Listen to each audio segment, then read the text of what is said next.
Cool. All right. So hello, everyone. I hope you're doing super duper well today. So for today's session, we have Osama Dorias, who is actually one of my favorite game developers in the sphere. So he is a game designer who has been around a lot of the AAA studios that you've heard of. He's currently working at Blizzard. And Osama is going to be giving us a session on game design. Osama, if you'd like to go ahead, introduce yourself in the session, the floor is yours. Absolutely. Now, every time I can share my screen, I assume, right? Every time I do this, my PowerPoint goes wacky. So I'm going to ask for a few seconds of patience while I figure out how to place all the things. You know what I'm talking about, right? Zoom kind of just messes everything up as soon as you start sharing. So forgive me while I sort that out. While I'm doing this, I'm also going to give a small disclaimer. Ashraf is aware of the details of this, but there have been some family challenges that I've had over the last few weeks, and as a result, I'm not 100% at my best. So if I misspeak, I say say a word wrong and out of context, don't finish a sentence or anything like that, I'll ask that y'all, stop me and say, hey, can you repeat that or something like that? My sleep schedule is a little out of whack, so forgiveness for that. Otherwise, I think I'm good to go. As I said, I'm not looking at chat, so I'm going to require a little bit of assistance with that. But yeah, here I am. My name is Osama Dorias. As Ashraf mentioned, I am a lead content designer at Blizzard Entertainment. I have 15 years of experience as a designer, going on 16 in a couple of months. And I am one of the 3 Habibis on the Habibis podcast. We're taking a little bit of a break, or we're a little bit inconsistent these days because life is upside down for a bunch of us in different ways. Not necessarily bad things, but a lot of things. But we have like 100 episodes that y'all can catch up on. It's a really cool podcast. I'm a big fan of my own podcast. I listen to it again and I laugh a lot. A little biased, but still. These are some of the other places that I have worked in my career. So I am a game design teacher at Dawson College with an asterisk because I've been on hiatus for about a year, and I'm going to be on hiatus a little bit longer. But I worked at UD, Warner Brothers, Minority Media, Ubisoft, GE, at Gameloft, made all sorts of games on an assortment of platforms, mobile, VR, AAA, indie, anything. These are some of the games that I worked on. Yeah, like I said, a lot of different platforms. And today we're going to be talking about introduction to decision-making and flow theory. We're going to touch on some other topics that are related as well. But this is the main content of what the talk is going to be. And so let's start into it. We're going to start with decisions. We often hear the word interactivity when describing games. When what we mean is decision making. So this is an interesting thing. Decisions are what players do in a game. And if you remove all decisions from a game, what you have is not a game. It's more akin to a movie. And let me explain this in a bit. So let's say, for example, you have a movie that randomly pauses itself every 1 to 5 minutes, and you have the access to unpause it. This is an interaction. So does that mean that this is an interactive movie, or does this make it a game? The only decision you have is to unpause it. So that's not a very fulfilling or satisfying decision. It could be argued that this is not a game, right? So a lot of times when we use the term interactivity, it is a misnomer. That's not really what games are about. Games are about decision-making. And we could talk about exceptions, but the exceptions have a giant asterisk as well, because there is not one universal definition of games. It just isn't. There are many different scholarly definitions of games that honestly contradict each other. Some of them allow for certain types of games that others don't. And we can go over that, but that's not really the main subject. But the couple that I will want to highlight, just to show you a little bit of what we're talking about, are children's games and some gambling games, like, if you're playing slot machines or something like that. Because oftentimes children's games don't have any decisions at all. And most definitions still include them. Most, not all, but still include them despite that. And many gambling games don't have decisions at all. Like, we're not talking about poker that have decisions, we're talking about slot machines. And some definitions still include them, but many don't. So why is that there a distinction for these two? Go over it very briefly. For the children's games, we're going to address it a little bit later in the talk, but for the gambling games, the main reason is because the enjoyment doesn't come from the decision. The enjoyment comes from the the excitement that's building up to see if you've won or lost. And that, for certain definitions, is enough to justify calling it a game. I'm not even going to tell you my opinion. It doesn't matter. There are a lot of different definitions. And the important thing to take away is that, in general, in most cases, with very few exceptions, if an interaction doesn't include an actual, whatever you define a decision as, then it's not considered a game. And there are a few exceptions that are allowed. So if you see some inconsistency within any of the things that I am presenting, I'm aware of this. Everyone is aware of this. And it's futile to try to resolve all of these. It's never going to end. You're not like it, or it hasn't already. Maybe someone's going to prove me wrong in the future, but there has not been a perfect definition that everyone agrees on. So let's not worry about that so much. Just learn from all of them all at once. So we're going to talk about what a good decision is. And a very good way to do that is to refer to some of the pioneers of game design in our industry.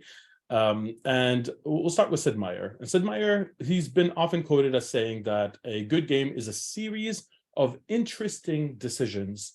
And there's some truth there. But what makes a decision interesting?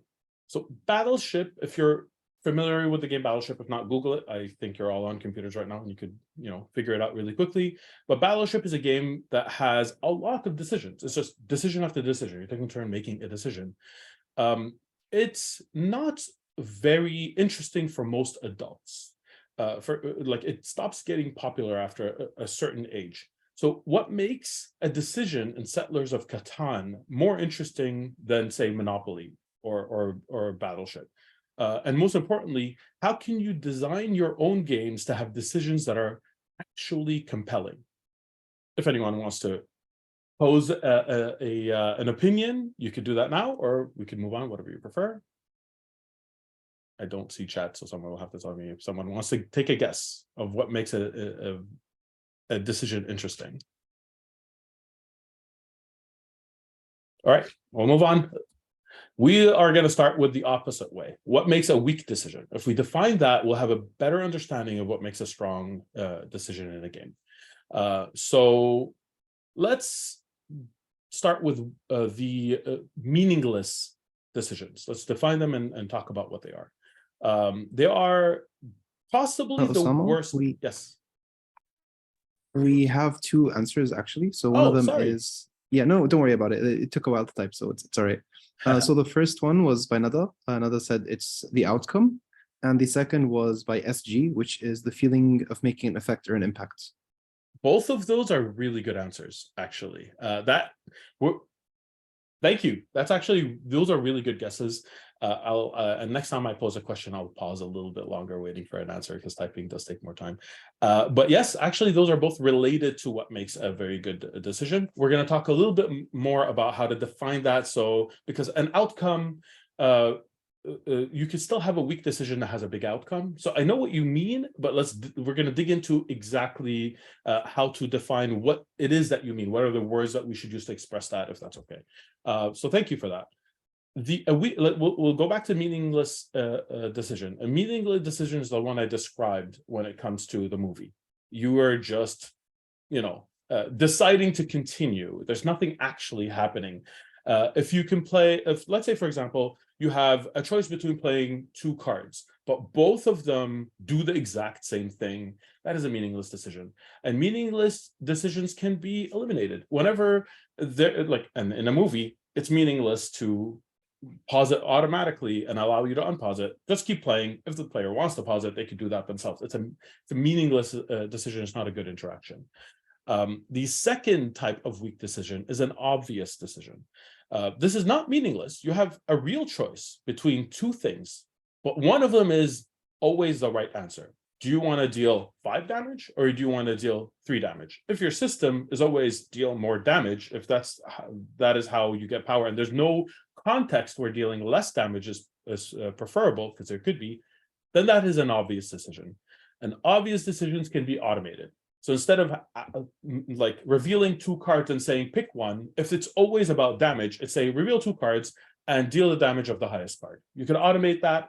It takes away that the frustration of being, it's not a real decision. A more subtle version of this is in the board game Risk, when you always have the decision to attack with 1, 2, or 3 die.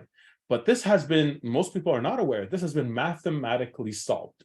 You could like put it in an Excel sheet, look at the context, and you'll always know if it's preferable to roll 3 die, 2 die, or even 1 die, based on a few sets of conditions. There might be a little bit of a variance if you have a strategy that is not accounted for, but those situations are actually quite rare. In the most part, there is always a better outcome if you roll a certain number. It's the fact that most players are not aware of the math behind it that kind of forgives it to a certain degree. But if you play with game designers or if you play with someone who understands math, this is an obvious decision and not a really satisfying one of how many die to roll. The last one is a blind decision. You are making a choice. Which door do you want to open? But you have no idea what is behind the doors anyway. This is akin to gambling. There's a little bit of excitement, and there could be situations where it's justified to have a blind decision to a certain degree, like which loot box you want to open or what have you, like something like that. But in general, blind decisions are weak decisions. They're not really strong decisions. And in most situations, players are just frustrated when they don't get whatever that they're looking for from a blind decision. And blind decisions can be randomized. The player doesn't have to have a choice if they are completely blind. If there's absolutely no hint or clue as to which one has what behind it, just might as well randomize it, right? So these decisions, again, in general, everything is contextual, and sometimes you can break a rule if you understand it, and if you have an intention behind why you would break the rule. But in general, all of these are weak decisions. If your game contains any weak decisions, depending on what it is, you could either eliminate it, automate it, or randomize it, and that would make for a better game. It might leave you with very few decisions, and then you know why your game is not fun. There aren't enough interesting decisions left over after you remove the weak ones.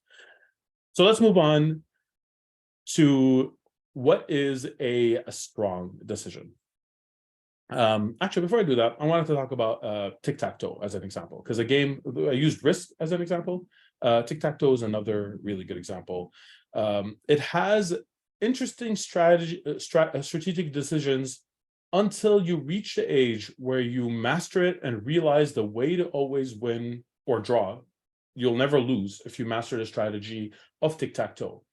This is a simpler version of the Risk problem, where Risk, it feels like it's a meaningful decision until you understand it, except the complexity and the math behind it means that even some adults don't, or most maybe, like a lot of people play Risk, don't understand that. While tic-tac-toe, the moving parts are so simple that even a kid at some point will be like, there's no point in playing this. I'll only play this with someone who's never played it before, because then I can beat them. Otherwise, I can never lose. They will never lose if we both know how to play. Those decisions are like evolve. They go from being strong decisions because you don't know the rules to weak ones based on your knowledge and context. So that could happen in a game as well.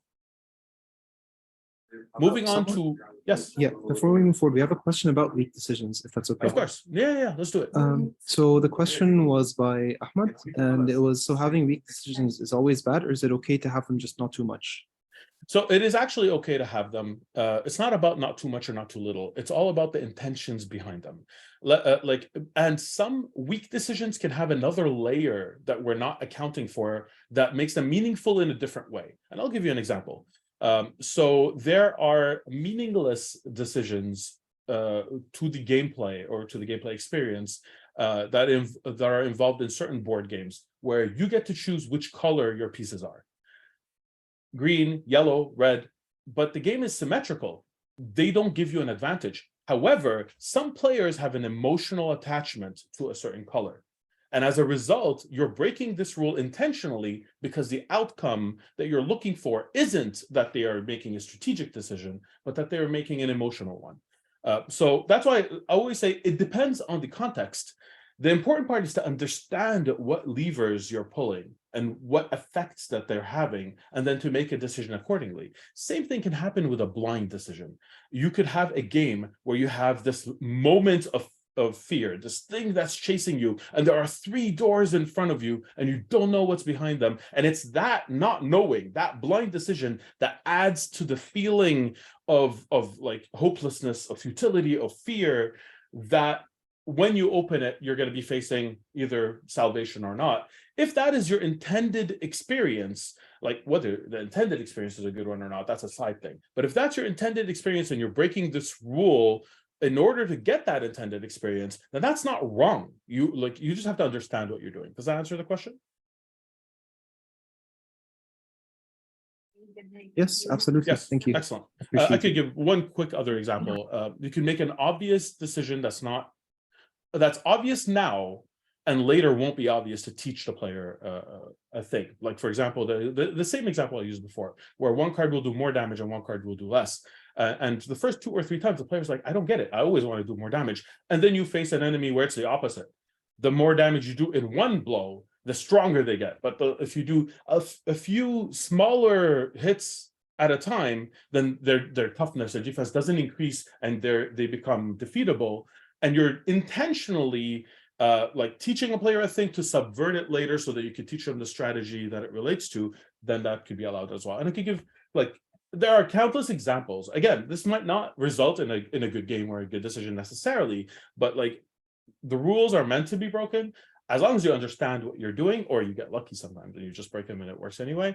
But in general, like if you're doing an audit of the decision making in your game, this is what you're watching out for as a first step.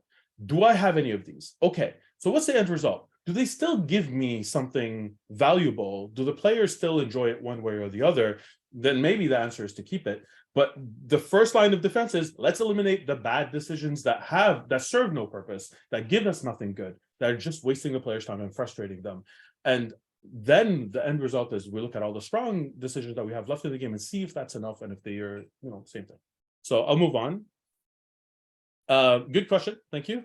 Strong decisions. We have a few different categories that we could put them in, but there's one thing, I'm already going to jump to the punch. There's one thing that strong decisions have in common, and strong decisions involve a kind of a trade-off. It's a choice between 2 things that are still good, still valuable in some way.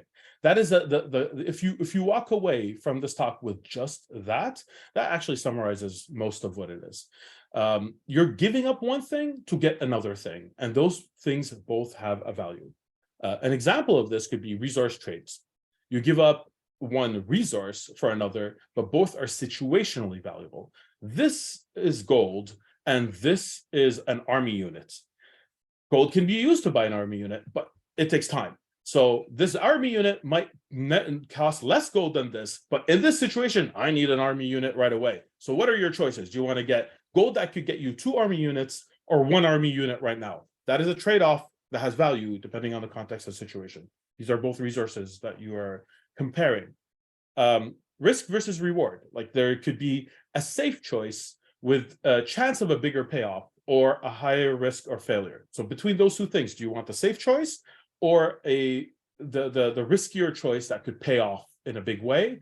Depending on your context, your situation, what's happening, or maybe if you're behind and the only way to potentially get ahead is a risk and you're losing anyway, this is a better choice. But it's up to the player to decide. Sometimes even a risk versus reward in the context, it is an obvious choice. That's fine. The games are dynamic and different things move around. But if there are situations where these things have different values, in general in your game, this is also a strong decision. There's a good choice. Then you have a choice of actions. You can do a lot of different things, but you can't do all of the different things. You have 5 possible actions. You could do 2 or 3 per turn. Which ones do you want to do? They all bring you value. They all move the game state in your favor in one way or the other. And you have to decide what, based on your strategy, the tactics, the context, what is a better decision in that moment. And there's also short-term versus long-term. It's similar to what I was talking about, like that there's an overlap between the example of resource trades. Short-term, the army unit is better. Long-term, the gold is better. They have different values based on the context and situation.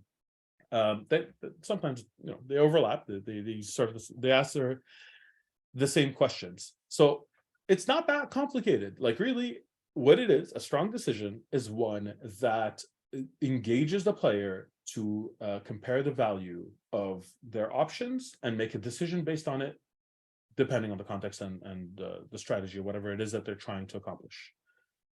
Any questions about strong decisions before we move on? I have a couple more examples, but we could give it a sec.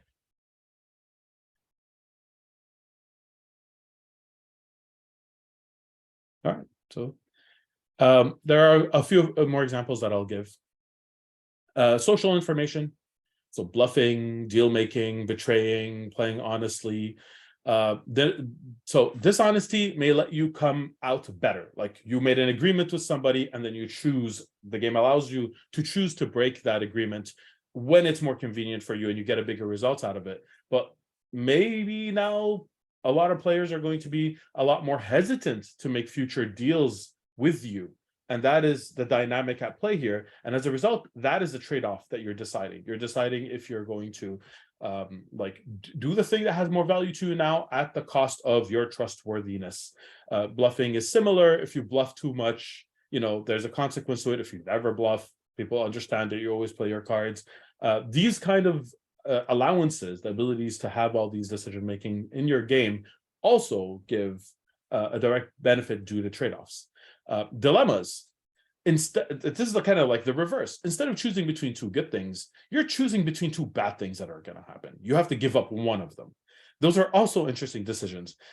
If you, depending on the game that you're making, and the target audience of your game, doing this at all or too much might not be good. It's a loss aversion is more powerful than gaining a thing, like that feeling psychologically to a person. So if you make people always choose to give up one of two things, it's not not necessarily or generally a good thing, but having it peppered in here or there is another. It's very valid, and depending on the type of game you're making is very valid. Absolutely. The other thing is that we kind of talked about it a little bit before with another example is emotional decisions. So we talked about how an emotional decision can make a meaningless decision into a meaningful one, like when you're choosing your color in a board game at the beginning if it has no effect. There are examples of this that are a little more systemic and built into the narrative of a game. If you are familiar with the game BioShock, the decision to kill the little sister or not, that sounds if you don't know the game, that sounds really, really brutal, but maybe look it up.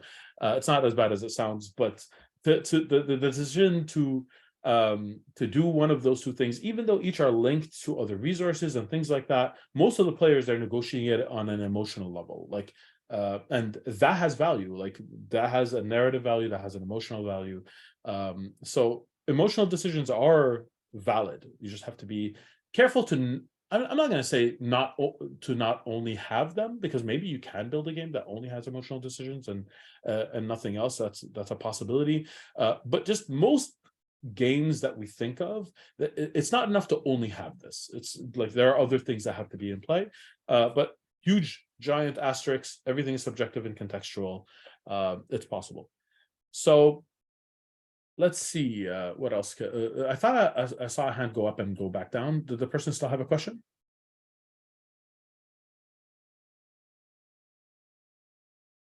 Yeah. So while I'm waiting for that, the conclusion here is that all of these decisions involve the player judging a value of something, and where the values, when it's better, is when these values are shifting and uncertain, when it's not obvious. When the values are obvious, then it goes back to being a weak decision, like 2 damage versus 5 damage, or that's an obvious thing.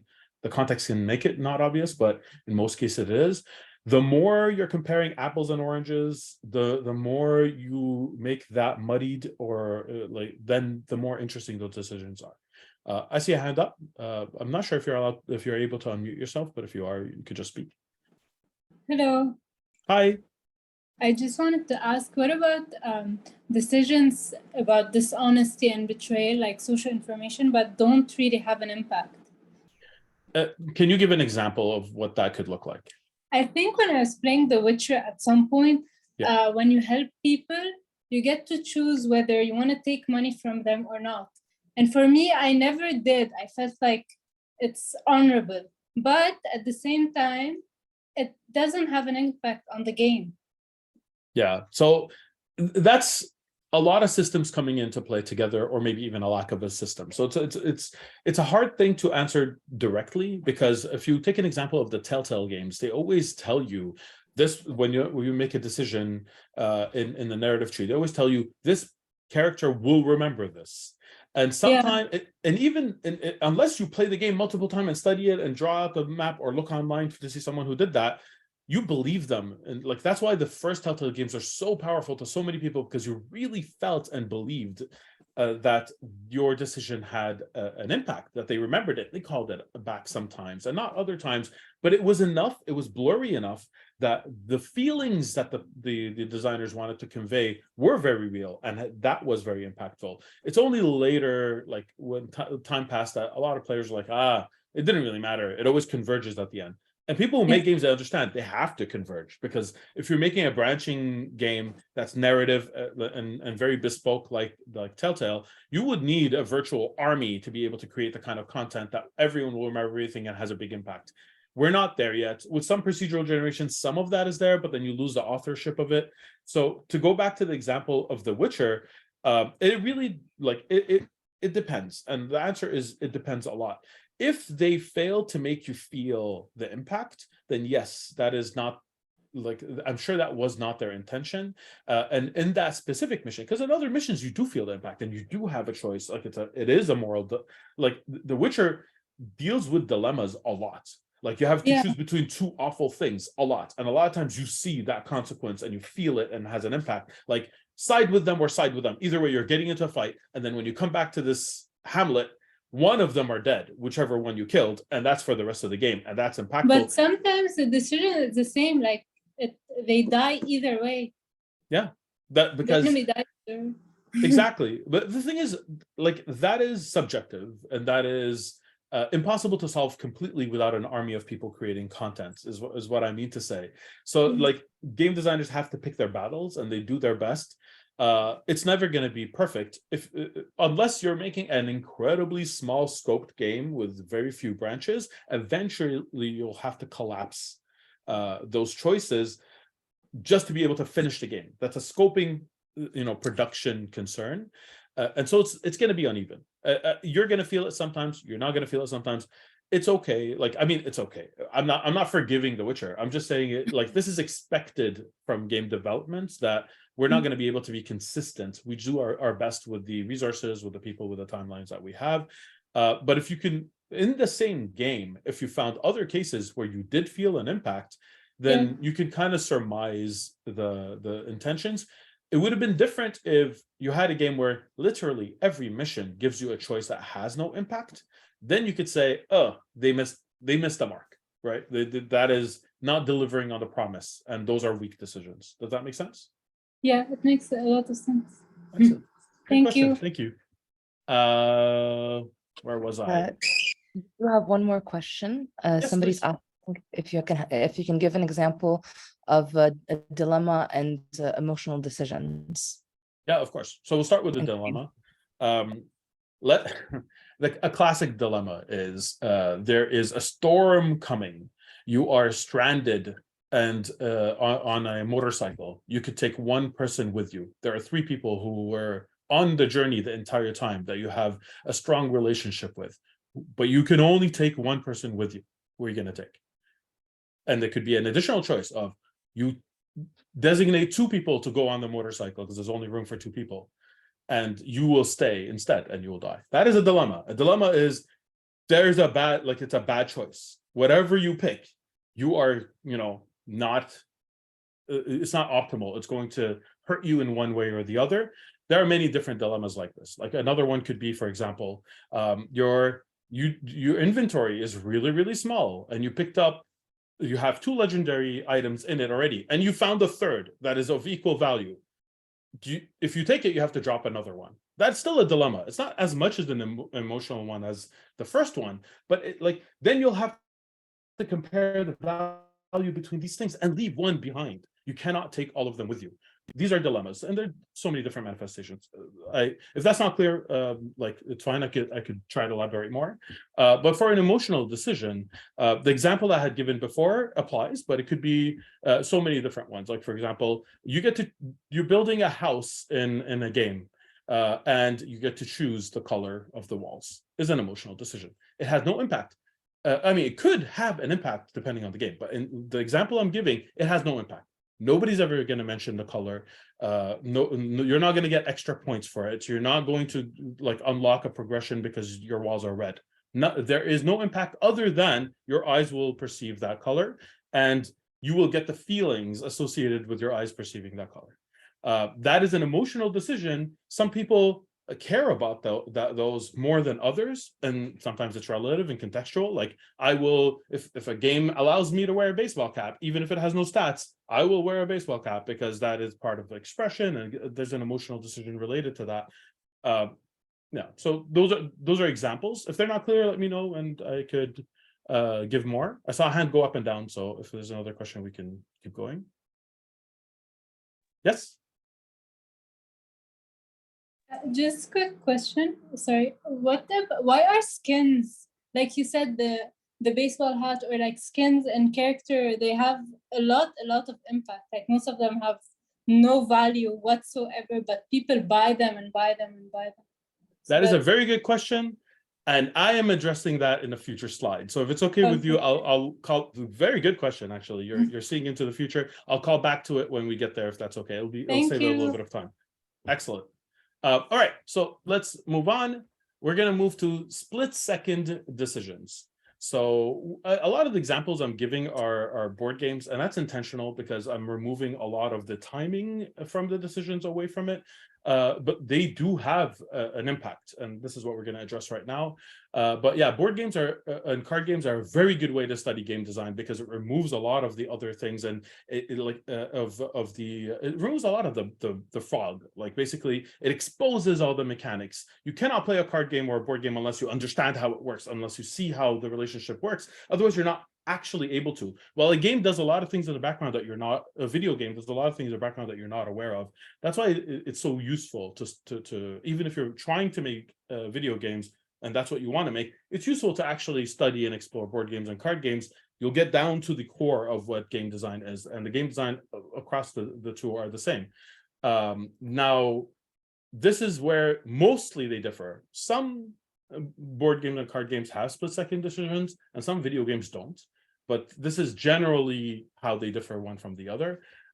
So if you're making, for example, a first-person shooter that involves split-second decisions, you're not exactly strategizing about resource management and trade-offs in the middle of a battle. That's not exactly what's happening.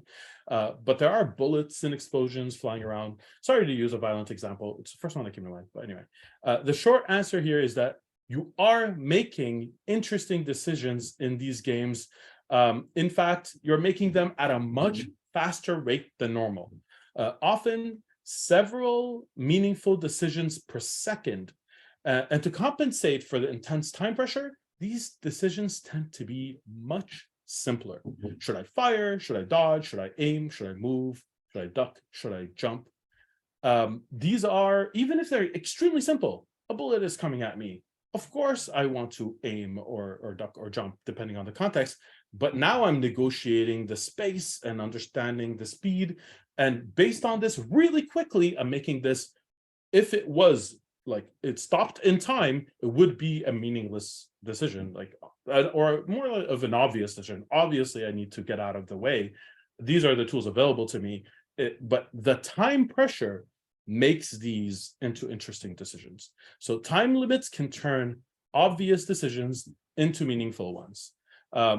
Yeah, so another way to put this that I'm going to quote from Ian Schreiber. Ian Schreiber was instrumental, actually, in me learning a lot of game design theory. He was a professor He says that time pressure makes us stupid, which is a very, visceral way of saying the same thing, because like when you're stressed for time, your decision-making abilities are reduced. You don't have the time to think about all the things. That actually adds to the fun in a lot of contexts. It makes obvious decisions into meaningful ones. Any questions about this before we move on? Because we're about to pivot to something completely different. Go for it. Yeah, I was wondering about, for example, let's say you're playing an open multiplayer game and you have very little life and there's someone in front of you and like most probably you're gonna die, but you go ahead and you try to kill them. It's a bad decision, and yet it happens a lot of times. So that's my question. It's like, how come? It's not is necessarily it because of time limit. It's not necessarily a bad decision. Like there are a lot of context. There's a lot of context around this because, I mean, players. I'm not going to hide anything. Some players do make bad decisions. Like that's okay. I'm not here to justify the bad decisions of a player. I'm just saying the context around could make so that is a good decision. And I'll give you an example of this. Let's say in a game like League of Legends, if your entire team got eliminated and you have very low health and you're unable to safely go back to your base, so there is someone who has very high health and you have some kind of advantage over them, and the risk is you'll die at the same time as the rest of your team. You'll be able to spawn pretty much at the same time. You'll be able to respawn with them and continue. But if you hide, then you're going to have to find a way to heal, and you're just going to set your team behind. In that case, taking the risk of trying to attack the other player and dying is worthwhile, because if you succeed, oh my God, I just killed another player. Now, even if I die after this to the next player, the teams are kind of be even. And if I die, whatever, I'm only set back a few seconds.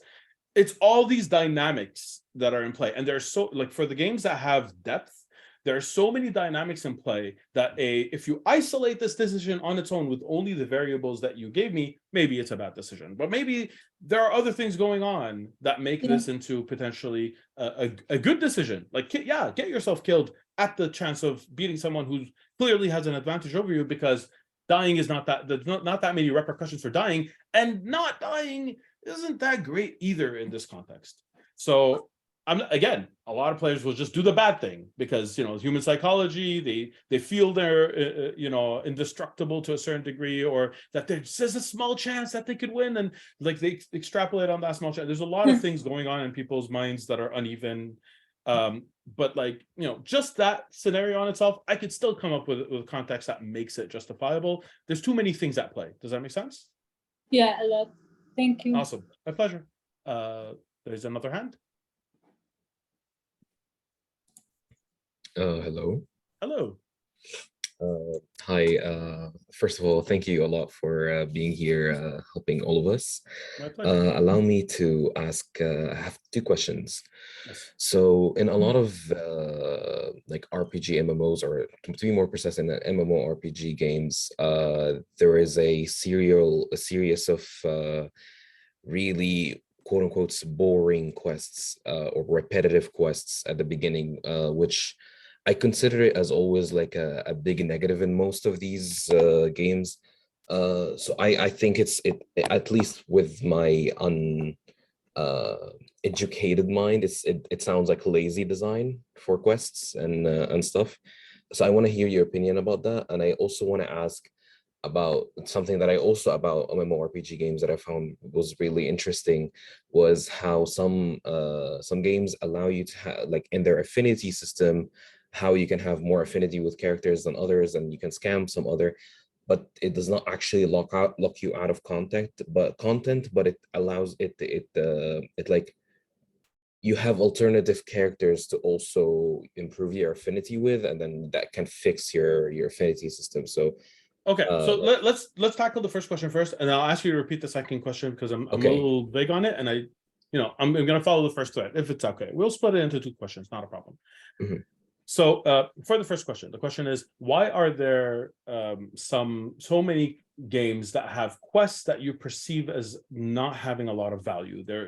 And the perception of value is the first part of this is the perception of value is uneven between different players, because different players look for different things. That's one side of it. So even if for a certain player, they say, look at that, the gold, like the golden path quest, it has so much rich narrative, it has so much so many cinematics, it's telling such a deep story, and these ones are just telling you to go to shacks and kill rats, and there's so many of them, and I don't see a value in this.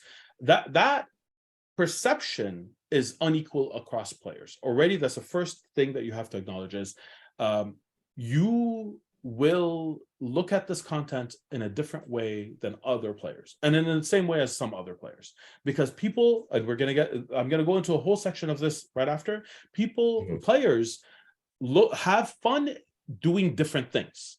And I'm going to leave it at that now because I have a whole thing prepared for it, and we're going to get into it now. But this is the main half of the thing, is that different people are looking for different things. The other half, which we actually don't, as game players, we don't have visibility on, is the production of the game. Game developers, on their sense, also have a trade-off. They also have interesting decisions to make. And one of the interesting decisions, let's say that one of those really bespoke narrative missions, let's say it takes a designer 4 months to make. And the really short ones, let's say it takes a week. You are comparing these offerings and you're doing the math with the team that you have, and you're asking yourself the question, do we want to make a really dense, like 2-hour narrative experience? Or do we want to stretch that out by giving other content in between and having a pacing that allows for a less dense, like 12-hour experience, or anything in between? These are like we're not comparing apples to oranges. The choice for the developers isn't we want to make like less engaging content here and at this degree, or more engaging content there. The trade-off is you have finite resources, you have finite time, and you also have different player types, which is the other side. It is a much more complex choice. Interestingly enough, I actually agree with you. The older I've been getting, the less time I have, the less I've been engaged with the kind of content that you're talking about. That's natural. Like even as players, our context change and our tastes change based on our context. That is fair. The important part is to analyze why, and that's what you're doing by asking this question, to analyze why like games are made in this way. And there's two sides to it. One side is development costs are real, and if you have an MMO that you can finish in 4 really juicy hours, people will be upset that they paid a certain amount for it, right? Whether those hours are amazing, you're making that argument. The reality is people are going to complain that there isn't enough content. If you do the other way, if you make a golden path with the same content, 20-hour game, for example, or whatever more, people will complain that some of the quests weren't great, but whatever, I still had 20 hours of enjoyment. And it's that balance that developers are trying to strike of how do we get the bell curve? How do we appeal to the most people? If it's a commercial game, that's your goal. If it's not a commercial game and you're making an artistic game, then you don't care about these considerations. You're like, what message am I giving? What feelings am I trying to evoke? That very separate thing. But if you're making a commercial game, you cannot ignore the the commercial repercussions of your decisions. Does that make sense? Yeah.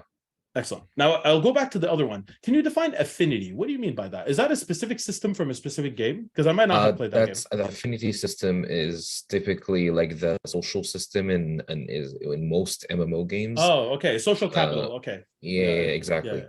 Okay. So basically in some games, you make like every decision that you make about the game blocks and unlocks different kind of content, like maybe for Final Fantasy.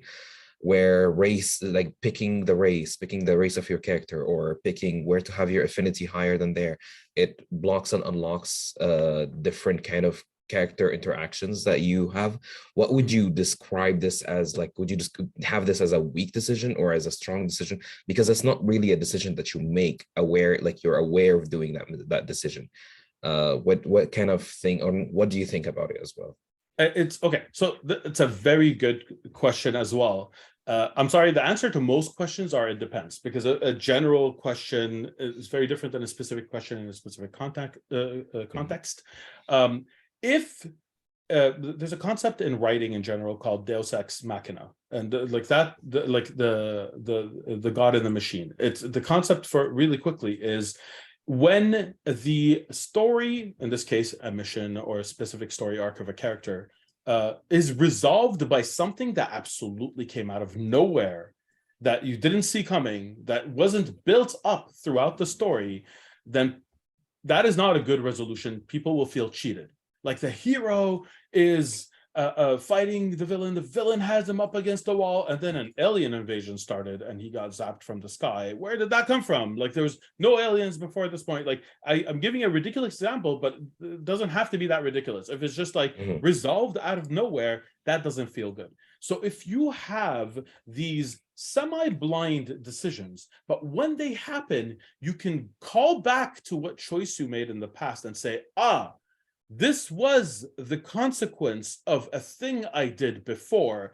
I didn't know this was going to be the consequence, but now I understand it. It is not the same as a blind decision. It's not the same as a blind decision, because a blind decision is, I have 3 doors. I don't know what's behind them. This is, I have a choice to mistreat the king of the elves. Oh no, an elf invasion started. Do you see the distinction between those two? Like, you might not know exactly the outcome of your decision, but through playing the game and learning its systems, you understand that there are consequences to your decisions, and you kind of have to project what they are. And then, whether you're happy or not with the decision that you make, there's a certain level of satisfaction that you had an impact, and that has value. And everything else is relative. If it, like, how often it happens, how like weird I didn't see this coming. That could be both a good thing and a bad thing, because levels of surprise. Everything else is just like, it depends on the context. Does that make sense? So okay, so you consider this a strong decision or a weak decision, that the unknown outcome decision, that kind of as I'm implying, it is neither one or the other. The context will make it one or the other, but it is definitely on its own neither good or bad. It'll depend on, you almost have to try it and play test and see if it works, like with people who don't know what's happening, and seeing what feelings it evokes and matching it up with the feelings that you want to evoke to know if you attained your goal or not, and if your goal is even valuable or not. There's no blanket statement. It's not good or bad on its own. It is valid, is what I'm saying. But the outcome could be good or bad depending on the details, the context. And even for one player, it's good, or one player, it's bad, and because different players are looking for different things. Does that make more sense? That makes a lot of sense. Thank you a lot. Excellent. My pleasure. Okay, if there are no other questions, then we're going to go on to the next part of the talk, which is flow theory. There confirmation that there are no other. Sounds good. Yes, no worries. You can go on. Thank you. Okay. Flow theory. So we are going to try to define fun by learning about flow. But the disclaimer I'm giving right now is that flow is not fun and fun is not flow. So like, have that in your mind. Even though these concepts can be related, they are not 100% related. So what is flow theory? We have to start by acknowledging one thing. The role of a game designer in most cases today is to make a game fun. That is what people talk about the most. But that is actually not what a game designer is. That's just in our context what people expect. You can make a good game that is not fun. You could have other intentions for your game. A good example of this are art games, what are often referred to as art games. A game that is trying to teach you something like about the world. And this game could be deliberately not fun because potentially it's trying to teach you about a situation that's not fun. So those are valid. A good example of this, I mean, you might still have fun in this game or not, but regardless, Papers, Please is a good example of a game that's the goal is not to give the players fun. The goal is to teach them about the bureaucracy in certain contexts, and it achieves its goal in a really good way. Whether you have fun or not in the game is not it's a side consideration. So with that said, most contexts we're looking at fun. And so that's what we're going to explore right now. But that is not the only context that makes a game or a good game a good game. The next thing I was going to say is that the word fun is actually not useful for game designers. Is it fun? Yes or no? Barely has anything actionable that we could do. And I'll go into why. We know what fun means, but the word doesn't tell us anything about how to create fun or how to set fun goals. So where does fun come from, and what makes a game fun in the first place? We're going to get into that. So interesting decisions seem like they might be fun, like we're exploring that, and in many different contexts, an interesting decision is fun, but is that all there is to it? And the answer is not entirely, because it doesn't say anything about why these kinds of decisions are fun, or why uninteresting decisions are still fun for children, for example, which is, as I promised, we're going to go into later. For this, we are actually going to bring back Raf Koster, who I mentioned, who wrote the book A Theory of Fun and who inspired my hat collection, most importantly, of course. What a lot of Koster's theory in that book that I referenced, the Theory of Fun, it boils down to the fun of games comes from skill mastery, from getting good at something. And this is a pretty radical statement at the time that he made it, because at the time, this was a new novel concept. People didn't equate these two things. It was a stroke of brilliance. So he equates fun with learning. The skill mastery is learning a skill, getting better at it. And we are all used to associating learning with school. And most of us associate school with the opposite of what fun is. So it really deserves an explanation. How dare you, Raf? What do you mean by this? Was the reaction that most people had at the time that he made this statement, where the learning in the game is what is fun about the game. So, and to be fair, nothing, of course, I already mentioned this, but nothing I'm teaching you right now is something that I came up with myself. It's all things I've learned from a whole bunch of different people. I based them on a lot of other people's theories, and how they're connecting together is a lot of what I do. Now, another person, Mihaly Csikszentmihalyi, he studied what he calls the mental state of flow, which is the topic that we're talking about now.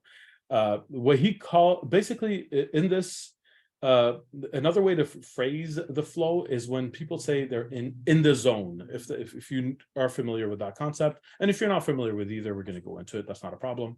But he defined it as such. The flow state is a state of extreme focus and attention. You're completely focused. When you're in the flow, when you're in the zone, you're really focused on what you're doing. You tune out everything except the task that you're doing. You're the whole world does not exist while you're in flow. You become highly productive, more than your baseline, more than what you normally are. And your brain gives you pleasurable neurochemicals. It's a natural high. Being in a flow state is literally that. It's a natural high. It's as if you are getting all of these chemicals from an outside source, except that your brain is releasing them because you're in the flow state. Why do we care about this? First, let's talk about the requirements. How do you get in a state of flow? I think that's a better question to answer first. So when you're in the flow, you have to be performing a challenging activity that requires skill. If you're doing something extremely easy, you can't get into the flow. Actually, I'm gonna put a big asterisk about this. There are other studies being done that are showing how you could actually attain flow in different ways that are not related to games. This is more about getting into a flow state relating to activities that are game-like, because the other studies are still in their infancy, and they might prove some of this theory wrong. But within games, this is tried and true so far, and we should always be open-minded for changes. The activity must provide clear goals and feedback. You have to know what it is you're trying to accomplish and how close you are. Are you doing well, or are you not doing well? If you don't have that feedback, if you don't know if it's going well or not, you can't get into the flow. That is necessary. Like, how's it going? How's it going? Am I doing okay? If you don't get that feedback, it doesn't work. And if you don't know what goal you're trying to accomplish, you can't get into a flow either. If it's just like, do I have to stack these blocks? I don't know what I have to do. You can't get into a flow. These are requirements. Otherwise, you can't get into it. And the outcome has to be uncertain, but influenced by your actions. So those two things. If, regardless of what you do, the outcome is going to be the same, you can't get into the flow, because you're like, whatever. You don't need to. Your brain doesn't think it needs to get into the flow. And if you don't, if the outcome is uncertain, but you don't feel that you're contributing to it either way, you can't get into a flow. And you're already starting to see parallels between the flow theory and decision making. It's not a one-to-one, but if you what the outcomes are. I remember someone mentioned outcomes before as one of the answers. It's a very strong answer. We're honing in on more of the details of why that is, but that is very good instincts. The two people who mentioned that, very good instincts. You could build on that. So if you think about it, these requirements make complete sense. If you remove any of these, why would your brain feel like it needs to change modes into this highly effective problem-solving mode? It wouldn't. It needs to feel like you have to do it. It is a challenge. It requires skill. You're seeing the goal. You're getting the feedback. All of these need to come together. You remove one, and all of a sudden the brain's like, is this worth it? Am I needing this? Like, that part of your brain will just go back into your regular operation, and you will not enter flow. It doesn't take much to see the parallels if you understand your own brain to a certain degree. So this is how a lot of times flow theory is represented. I'll lead up to it a little bit, but I want to simplify it a bit. We know that to be in a flow state, an activity has to be challenging. We mentioned that before.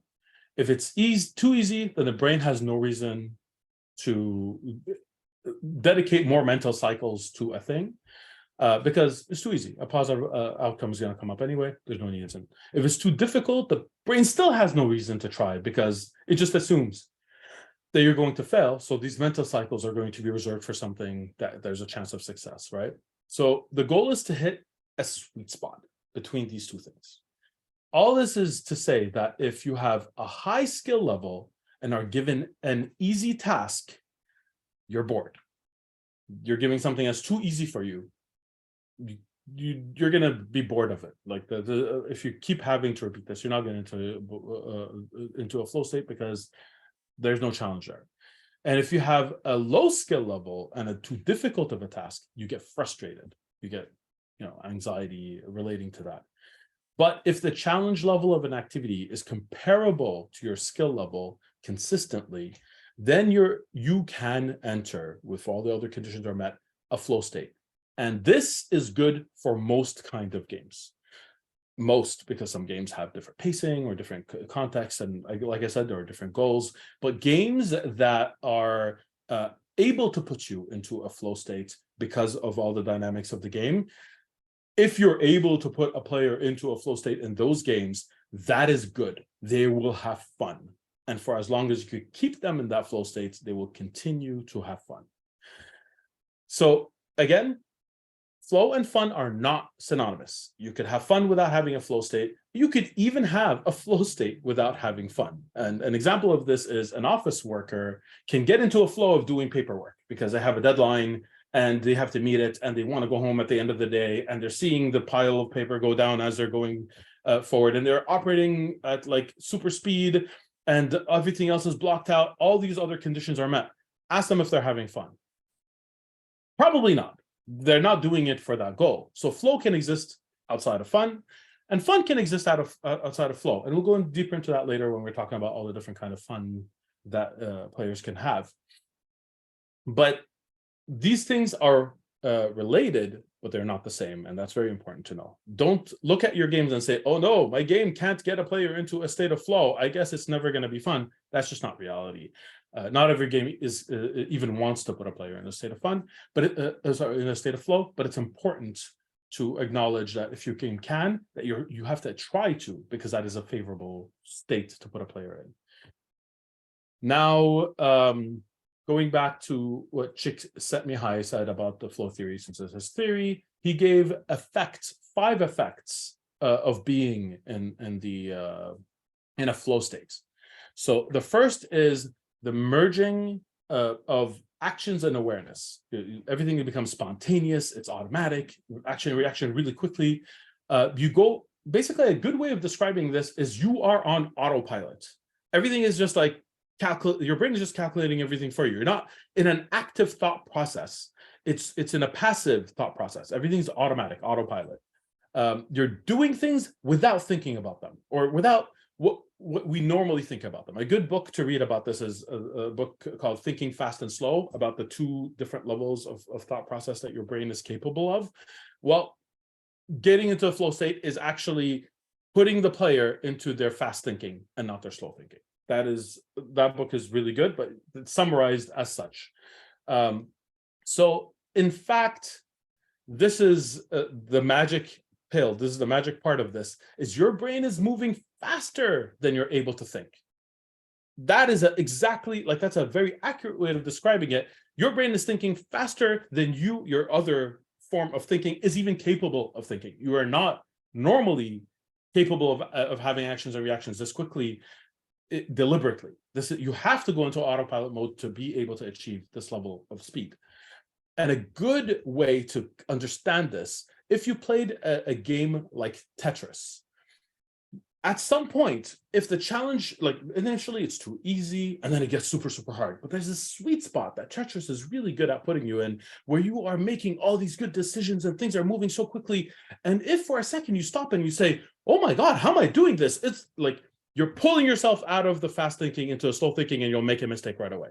And this happens to so many people who play Tetris. They're like, I don't get it.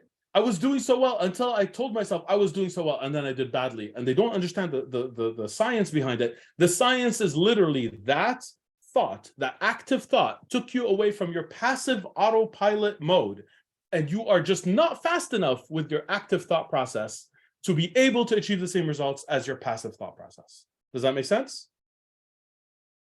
That is a good way of explaining one of the effects of flow theory. The other is concentration on immediate tasks. It's complete focus.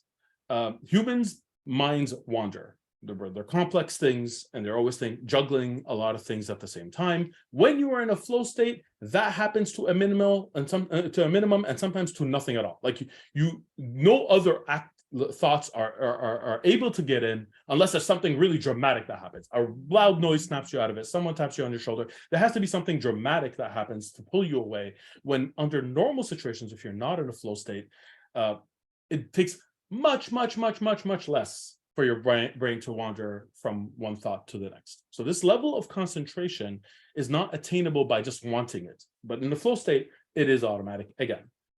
The loss of awareness of self, loss of ego, like you're just not, and a lot of times you're thinking, some people have an internal monologue, some people don't. There's different ways that this manifests, but just you're aware of your own existence. And when you're in a flow state, that is muted. That is almost gone. You're just almost not aware of your flow, of your own existence, because your mental cycles are dedicated to this thing. And it's like if you're Star Trek fans, it's like you're diverted all energy to life support, and like engines doesn't have enough, or the lights are dimmed. That's kind of a good analogy for it. Like all of your mental cycles, or most of your mental cycles, are dedicated to those one task, and therefore everything else is muted. You literally are in, like, hear things quieter. Like the actual it's just as like the audio is not affected, but your perception of it is affected. That's why sometimes when you're in a flow state and someone talks to you, you almost hear them muffled in the background before you snap out of it, and all of a sudden their voice is clear. That's science. That is like, this is the reason for that. And there's this distorted sense of time. And interestingly enough, this can go in both directions. In some cases, like the example that I gave about Tetris, it feels like that time is being slowed down because you're able to do these things that normally you wouldn't have the reaction for. But what's actually happening is that your brain is acting more efficiently and going faster, because we are not able to affect the time around us, but our perception of it changes based on how our brain works. And in this case, our brain is going faster. And therefore, if time was at its own, like running at its own pace, you would not be able to make that move. But in this increased brain capacity, you're able to make that move and do it in the right place. Time feels different. And on the flip side of that, it can also feel like time is speeding up. So like to you, it feels like time is slowing down when you're playing Tetris, but the time that's happening around you feels like it's speeding up, because when you're in a flow state, you are less aware of your surroundings. And that's why sometimes when you sit down to play a game that allows you to get into a flow state, next thing you know, 6 hours passed and you only meant to play for 30 minutes, because your perception of the outside time is also impacted. Your brain is working faster on this thing and everything else is slowing down around you. But when you wake up from it, you're like, oh, a whole bunch of time just passed and I wasn't even aware of it. So that's another aspect of flow, and we have to be careful with that because we don't want people to be completely lost all the time in their lives. And the last one is the experience of the activity is an end for itself. It is done for its own sake and not for an external reward. Basically, if you are doing this for another goal, whatever that could be, then you are in a mental state that you're thinking of that other goal, and it is much harder to be in a flow state. But if the goal itself is just what you're like, it's just intrinsic, it's just part of the actual action itself, then you could be focused on it. But if you have to achieve this goal to do something else and your brain keeps going to that other thing, then you're coming in and out of flow and it's not as efficient as it was before. So these are some of the effects of being in a flow state. So I'd like to ask if anybody has a question about the flow state before we move on to how we could play with the flow state. Yes, Sail for change. Oh no, I'm basically just clapping. I've been loving everything you say. We do have a question sorry. from Adam though, so Go for it, Adam. I'll just put him on mute. Okay, hello. Hi. How are you? I'm doing great, thank you. How are you doing?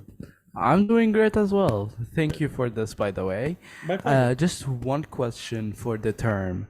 What is flow state? What is a flow state? Like, what meaning of the word? I'm not sure how to answer that exactly, that without referring to what I've just been saying this entire time. Do you mean what is the dictionary definition of the word flow? Like, well, like, I mean, what problem are you trying to solve? Like, what are you not understanding? If I could repose the question back at you. Like, when you're talking about like the flow state of mind. Yes. In my head, I was like, okay, is the flow state of mind like everything that you're talking about, or is it just, or does it have a standard definition where it's like, oh, I must know what flow means in the first place to understand what you're saying? So I think I understand your question. Yeah. Yeah. So I'm only giving it in the context of activities, because if you want to dive deep into this, what psychology says about the flow states beyond just that's not my expertise. I'm not a psychologist. I wouldn't be able to tell you.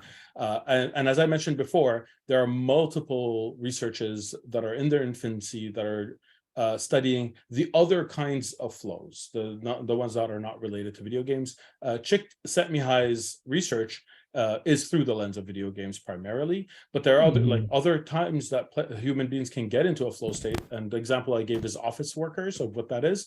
But the criteria and the factors are part of the definition. Like, even if you're not doing it for fun, even if we remove that aspect of it, it's still the same thing. It's just disassociated from fun. Because office worker, same conditions, same loss of ego, distorted sense of time, concentration of like all the effects are the same. All the prerequisites are the same. It is just that intangible challenge equals fun thing that is, I won't say unique to games, but that is our focus for studying this. Does that make sense?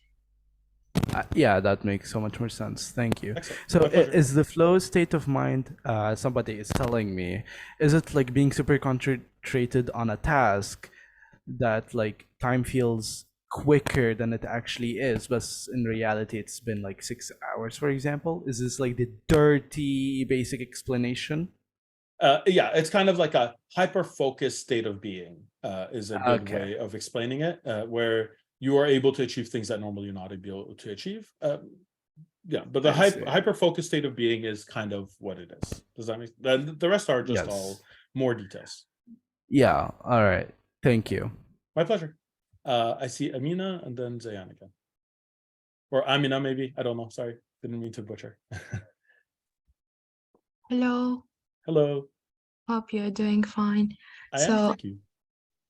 I was just wondering if the state of flow can be used to manipulate the players into buying stuff or spending money by some game producers. Like, can we use it that way? So the answer to that is very vague, because the player won't know what the state of flow is. Like, before I taught it to you, before I learned it, nobody knows what the state of flow is. And they have no way of experiencing it before they try the game. And marketers are not saying, and you will enter into a flow state. So there's no way for them to market the state of flow. It's more insidious than that. We kind of have an expectation from certain games based on our previous experience in the past that we're trying to recreate, even if we don't understand it. So when I play a game that's similar to Tetris, whether I consciously do this or not, Tetris has put me in a flow state and it was enjoyable. So I'm looking to see if this puzzle game will do the same thing. And you could make the same argument about a first-person shooter, for example. I have played XY first-person shooter and it put me in a flow state where I'm dodging and running and jumping and doing all these things. And when I play the other first-person shooter and it's slower paced, and it's not what I'm not able to put me in a flow state. And the pace isn't the only thing, because there's other things that could put you in a flow state, like anticipation and fear and like hidden information, and you're all, like, that could also put you in a flow state. It just has to be a level of challenge, as we explained before. So can it be used? I have never seen that done, because video game players do not have the literacy literacy that marketers can exploit to be able to tell them, and you'll enter into a flow state. That means nothing to players. However, the experience that players bring with them and the expectations, there could be video trailers that are replicating what a flow state would look like, and therefore touch on those needs that a player would have, or the desire the player would have to get into that. So it's a no with a question mark, where it's not as easily exploitable without having a huge campaign to explain what flow is and explain why it's pleasurable, and that's just not realistic that's going to happen. Does that make sense?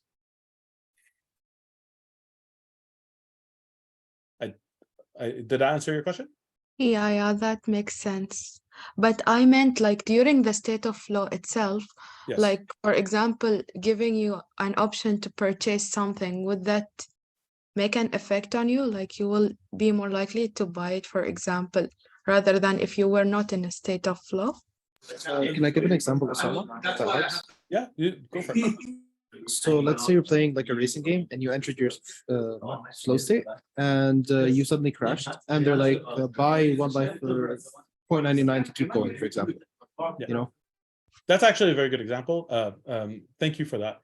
So the short answer is no, because once you crash, once it ends, you cannot you're removed from the flow state and you are able to make a decision. But there's this like middle part where you feel like you want to enter the flow state right away, and maybe there's going to be some residual feelings of get me back in there. But that is a very hard thing to set up. I personally have never seen it done in this way. Like, it's not flow state purchase to get back into the flow state. That is too much of a dip.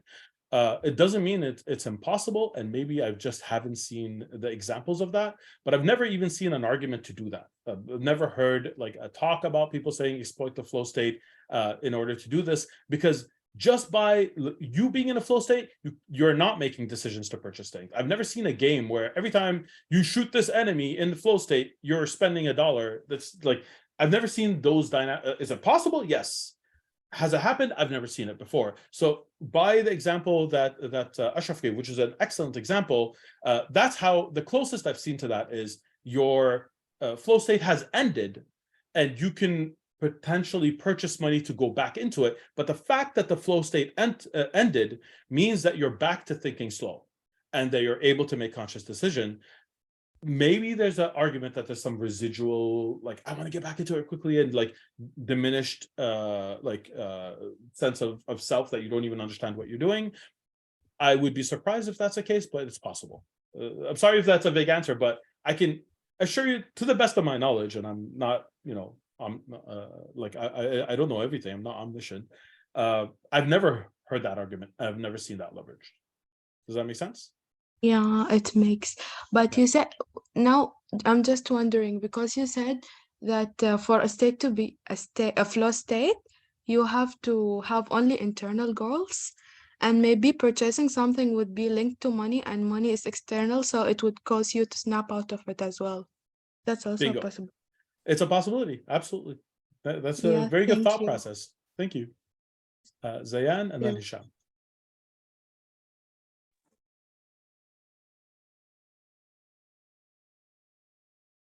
Zayan, Hello. Hi. Hi. I wanted to ask, is gambling an example of that? Because sometimes you're in the flow and you're trying to get money. So maybe. Yeah, actually, that's a very good example of it. The only thing I would say about gambling, which I allude back to the beginning of the talk, most definitions of what a game is don't include gambling. Gambling can use flow to monetize, because slot machines, and you're in the flow and you're just not thinking and you're going to the next step. But like I was answering in the context of games, and some definitions include gambling, but many, or maybe even most definitions say, if you are doing this, it has to be, what's the word that's generally used? It has to be unproductive. A game has to be unproductive, meaning if there is a direct link between you playing the game and you making money, then it's not a game, it's a job. It is gainful, it is something lucrative. And that's why I like, no judgment for anyone who's working on anything, but that's why I'll play to earn, that concept. Most the vast majority of game academics and even game developers don't consider those games. Those are gamified jobs. That's what it is. Once you have that aspect of you can make something in the real world that is tangible, by most definition, it's removed from the definition of what a game is. Does that make sense? Yeah. Yeah. So for the example of the Need for Speed, where you are, like, for example, you're paying to uncrash your car, like because it took damage or something like that. If you are playing that game because if you win the race, you make money, that is gambling. That is no longer a game by most definitions. Okay. What about, I had a question about the flow. Does it have to necessarily be difficult? Because for me, I've had games where I really felt in the flow, but it was more because of the story or the artwork, or, for example, Ratchet and Clank, the beginning of the game, and there's fireworks and you just enter the game. Is that a possibility? So it's very difficult to answer that without knowing exactly which segment of Ratchet and Clank you're talking about. Because if you're talking about a narrative moment where you have very little interaction and no possibility of failure, then you're not exactly in a flow. You're just incredibly engaged because of all these other things. If you're talking about a moment where you're like, you have to do traversal, pretty fast pace, but you're so good that you never miss. But if you weren't in a flow, you potentially would miss. So it's just at the challenge level where you do not make a mistake, but it's still a challenge. Then yes, maybe you're at the lower end of flow, where if it was just a little easier, you would be bored. Or the other, do you follow what I mean? And it also depends on the skills of the person. So some It's games would be 100% relative. Like, sorry, I didn't mean to cut you off, but you're absolutely right. Yeah. Like some sequences will be put one player in a flow, bore one, and frustrate the other, because this is relative to players. And generally, when we do play tests, we're looking for the bell curve for commercial games. Again, if you do other games, that's different. We're looking for the bell curve. We want the middle part, the most players, to be able to have the experience that we want them to have, the challenge level that we want them, because it is impossible to have one offering that is equal in challenge for all players. It does not exist, and you know this just by thinking about the people around you and how they play games. Like, my kids, my wife, myself, and my friends don't have the same level of competence, and it's even relative for the type of game. So you hit it on the nose. It's absolutely relative to the player. Okay. Thanks a lot. My pleasure. Hisham.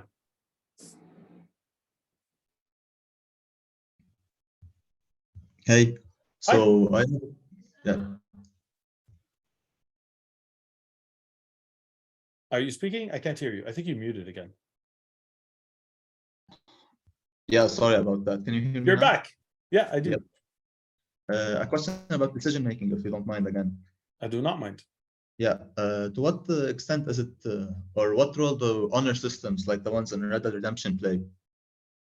You have to remind me what the honor system in Red Dead Redemption was. I have played it. It was one of my favorite games, and I can't remember what it was exactly. Yeah. So, like, if you kill a stranger for no reason, your honor decreases, but your reputation increases as an outlaw. Yeah. So you have to balance your reputation and honor. Yeah, I mean, I don't see how it's different from any other decision, because it is a system that has consequences that is taught to the player, and therefore, even if not initially, with time, they will understand that they are making a decision by shooting an NPC or a lawman or whatever it is in that context. So yeah, absolutely, this is a decision that's there for the player. There could be a period where it's less of an informed decision because they are not exposed to the system and don't understand the consequences. But like that's fine. That is totally okay. As we were discussing, games, a big part of it is learning. So the process of them, we also use the example of Telltale games where this person will remember this and then seeing the consequences later. These are valuable decisions. These are still decisions that the player are making with some hidden information, and it all depends on the level of abstraction that the system has, because most humans understand if you break the law people will come after you, especially when it's murder. And so learning that system is super easy. If it was abstracted to a point where it says, if you throw a circle at a triangle, then the square will chase you, that is harder to explain. But if you tell them the circle is a bullet, the triangle is an innocent person, and the square is a police, like whatever, a sheriff, then it's easier for them to understand that system. The end result is the same, it just takes them longer to get there. The end result is, does the player understand that their action has a consequence? And can they see that consequence later and relate it back to their action? And if so, eventually they're making the decisions. Does that make sense? Yep, okay, thank you. My pleasure. Zayan again, go for it. And tell me if I pronounce your name wrong and correct me, please. No, it's very correct. Thank you. Thank you. I wanted to ask, sometimes the consequences doesn't, like, for example, in Skyrim, if you kill a chicken, in Zelda the same, you can attack some. So technically, it's not really, the games sometimes focus on like stuff that aren't really like a big thing. I was wondering about that. Yeah, that's absolutely okay. You could have small consequences, big consequences, surprises, all that. A game is a medley of different interactions and systems that come together at some point or other, and it's like in some way it's unpredictable for the people making it, let alone the people playing it.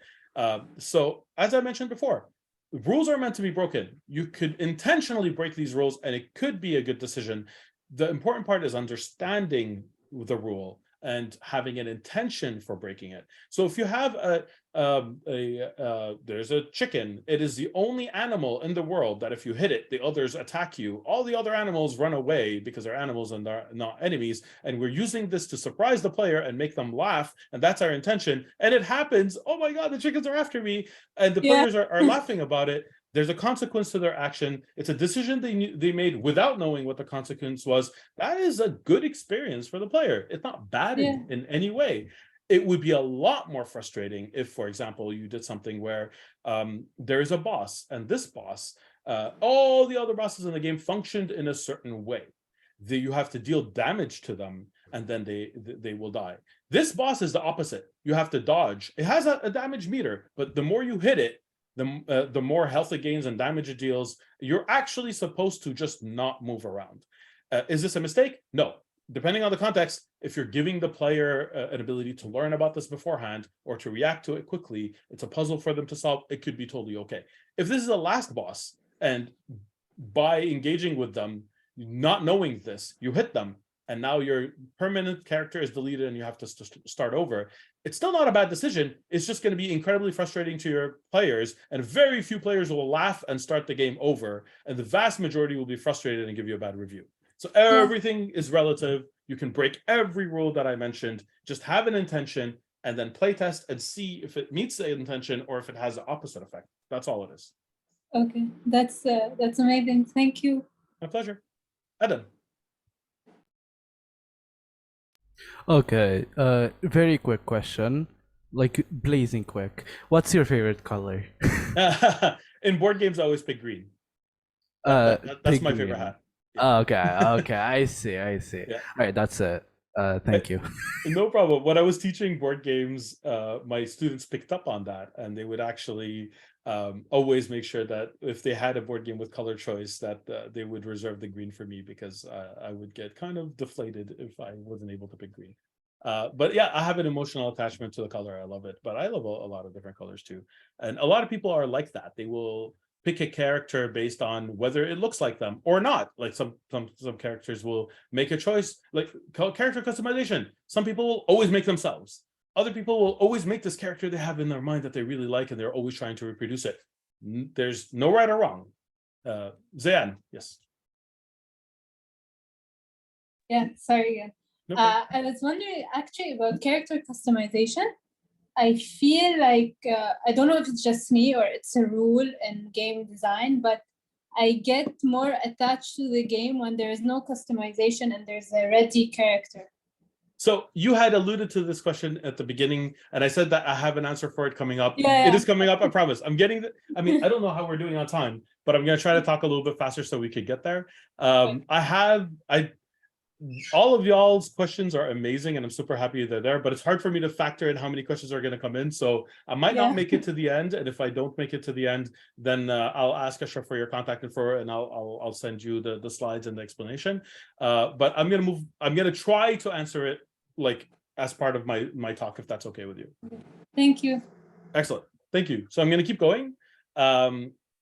So keeping it going on topic, when you get better, basically when you're facing a challenging task, you get better at it. That's just how it is. When you're playing a game, you get better at it and better at it because you're learning, right? Sometimes there's a plateau where you can't get better because your skills can't catch up. But in general, there is a learning curve that you're able to get there. And it's fun because you're learning. It's fun because you are learning all these things, like how the systems work, what the consequences are, how to better approach them. So, and learning is fun. That's what we had said before. Like while you're playing something and you're learning, it's engaging. When you stop learning, it's not as engaging. So most people start out with whatever, an activity.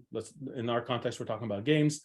They start off doing that with a low skill level because they haven't played this specific game before and they haven't seen all these systems come together. And if the game provides easy tasks at the beginning, then so far so good, they're still learning. But what happens when the player gains a level of competency where these easy tasks are just too easy. They become boring. And like, we're not even talking about flow theory right now. We're just talking like, this is, I mean, it relates to flow theory, but this is just a general thing about challenge, and how when challenge is, when the player rises to the challenge, how do you keep it interesting and not boring? And that's actually what happens in a game like tic-tac-toe. Initially, you don't understand how the system of tic-tac-toe works as a child. And so it's possible to win, it's possible to lose. And it's exciting and fun when either of those things happen to a certain degree. But then as a child, you make the transition to understand the strategy, and tic-tac-toe is not fun anymore, because you might win if the other person doesn't know how to play, but you'll never lose. There's just no level of depth in it beyond the initial learning.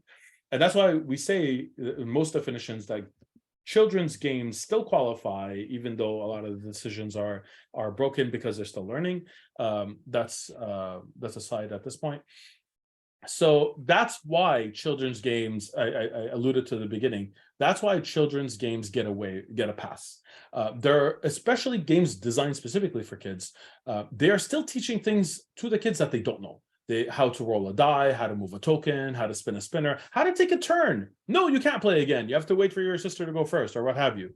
How to read and follow rules, like what is a game end and how do you determine a winner? All of these are new concepts that kids are learning. So even if kids' games don't have that level of challenge or decision making or what have you, they're having fun. And in most definitions, it still qualifies as a game. And this is why that is an exception. But as game designers, generally, we don't want to make a game with the depth of tic-tac-toe. There could be contexts where you do, maybe children are your target audience. For the vast majority of game designers, we're making games for an older audience with different intentions. So what can you do to keep the challenge level, evolve with the player to a certain degree, or have it not be something that they could learn really quick? There are a few things that we could do. One of them is you could increase the difficulty as the game progresses. There is no universal lexicon across all of the game studios, even that I've worked in, or all over the world. In some of them, this is called pacing. The pacing of a game is keeping the challenge level going up, so the game is as fun for the player in the beginning as it is at the end, because it's going up with the player. This happens in a lot of the games that you already know, like the first enemies that you fight are easy, the next ones are a little bit harder, and eventually the end boss is really, really, really tough. And that kind of escalation is intentional, and it keeps the player engaged and not frustrated at the beginning while they don't have to fight the last boss at the beginning and then quit. That wouldn't make sense. And instinctively that doesn't make sense because of all these things I'm talking about, because they're not learning, they're just frustrated. They can't get into the flow if the flow applies. But starting them easy and them learning with a challenge that they cannot fail until they get to a challenge that they can fail, but they have all the tools that they're able to succeed, until they get to a challenge that they will fail initially, and then they'll have to overcome it either with brains or with skills or what have you. That is a much more pleasurable flow in a different context. That's a more pleasurable path that a player can undertake. What is the next one? There is the difficulty levels or handicaps. You could just give them a choice. You start the game and you say, oh, how proficient are you in these type of games? Do you want an easy experience? Do you want a medium experience? Or do you want a really hard? Or do you want to finish the game and then do Nightmare, which is balanced for only 5 people in the world to be able to beat, but you'll be able to brag about it. That is another way that you can handle it, where you just give a different offering for different players, meet them where they are, or even some kind of handicaps. You could just say, for people who want a bigger challenge, we have a game mode where they will never heal. If they take any hit, it's permanent. As an example, there are so many different ways that you could express this, but one of the most popular one is Iron Man mode, where if you die, your character is erased and you have to start all over. So you have effectively one chance at the entire game, which is a mode that is not widely played, but really enjoyed by the people who engage in it. And that's fair too. So it's not the way that most games are played, but many games have that as an option or a solution to keep it exciting and engaging for the people who want a bigger challenge. And the other one is dynamic difficulty adjustment. This is tricky. This is not, oh, it sounds like a good thing. And there are some games that execute on it well, but there are also games that execute on it poorly. A good example of a good game that did it poorly and is written up about it is Oblivion.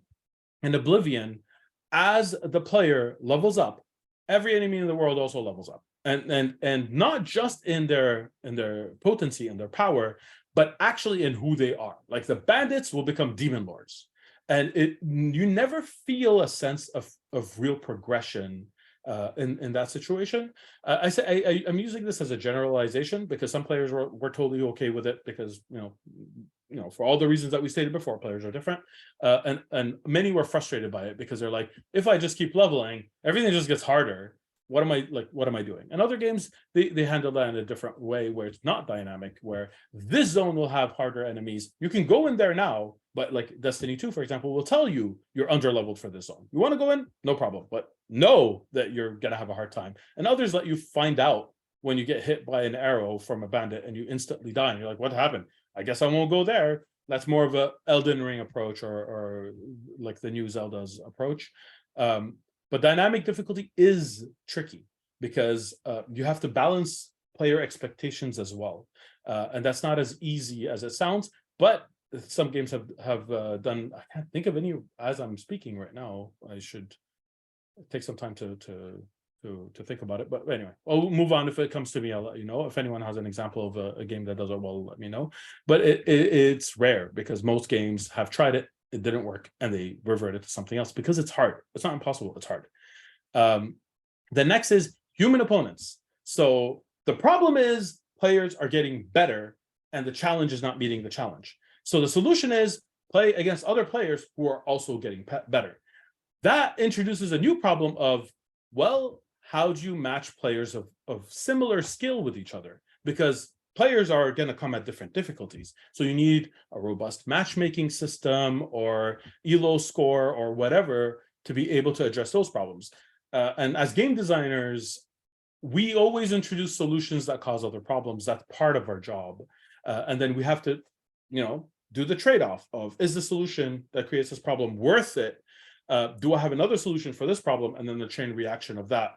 I referenced it a little bit, but if you didn't learn about it yet, I would suggest you read about the MDA framework, the mechanics, dynamics, aesthetics.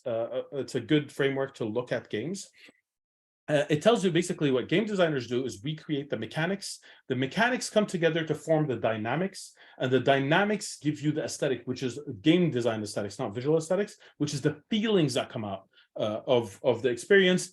We don't have a slider that makes the game more fun or more scary or more like, we don't have that access. What we do have is we change the rules, and then the rules come together and form the experience, and then the experience gives the player a feeling. That is something that's worthy of studying because it'll help you understand not the game decisions you're adding in the game, but the decision you're making to build the game and what kind of effects they have and how you could address certain issues. That was a tangent. I apologize. I'll come back to the topic. Another thing on the topic of humans is player-created expert challenges. So if you, at some point, the game industry figured out that if you package the editor that the developers were using and give it to the players, that players will create content for your game, and that keeps some players more engaged. The problem that introduced is now there's a lot of content of varying degrees of quality. So how do we allow players to engage in the content that's of higher quality? Then the rating system came in. So you see that back and forth exists in so many different ways, but that is another way that you could keep the challenge level interesting, and the learning and the novelty there is by allowing people to create content for you. That's pretty much it. And you could rate it based on an assortment of criteria based on who your target audiences are. And the last one is multiple layers of understanding. I'm pretty sure most of you, if not all of you, have heard the old adage, minute to learn or a lifetime to master, or variations on those wordings. So how do you achieve that?